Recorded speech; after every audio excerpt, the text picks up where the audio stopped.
plus. Ouais, et c'est vrai, et la comparaison avec Pogba, elle est pas mal, hein. T'as raison, Simonet, sur le fait que c'est vrai que Paul, on a l'impression qu'il peut jouer dans plusieurs positions, mais où il est le mieux, et on le voit là encore depuis la rentrée, le retour des matchs là en Angleterre, c'est un peu plus bas sur le terrain avec des joueurs devant lui. C'est un peu le même gabarit, un peu grand.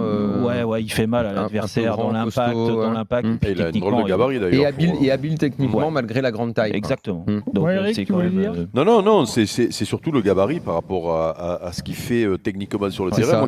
La première fois que je l'ai commenté, c'est ça qui m'avait impressionné. Et d'ailleurs, c'est un garçon, je suis sûr que tu le mets en pointe, il peut faire le job. Hein. Ah oui, oui. Alors, c'est pas là où il est le meilleur, mais il peut faire le job, tu peux le mettre en pointe.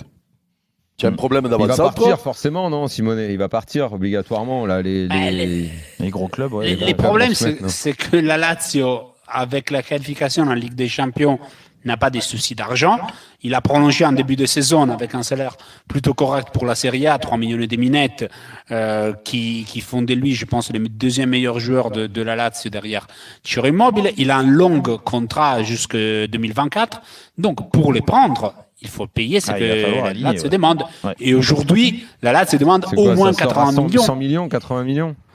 Ouais, la Lazio demande 100. Après, avec 80, je pense que dans cette situation économique, il y aura aussi les billets d'aller pour les pays qui l'achètent, pour les clubs qui l'achètent. Moi, je pense que c'est vraiment le joueur qui manque au PSG.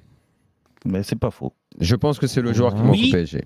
Vraiment, au milieu de terrain, c'est les joueurs qui sa taille, son impact, sa technique, la frappe de balle, parce que Paris a pas de mec un peu capable de frapper comme ça. Paredes a une grosse frappe, mais je suis d'accord 100%. Complètement imposé dans l'équipe.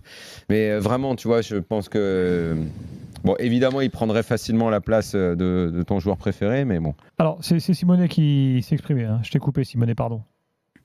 Oui, je te disais, Simonet, tu crois que Leonardo s'est déjà positionné? Il semblait qu'à un moment, il s'était quand même... Leonardo voulait les prendre quand il était au Milan. Il avait tout fait pour essayer de l'acheter. Donc, pour moi, s'il y a un joueur qui veut prendre en Italie, c'est lui.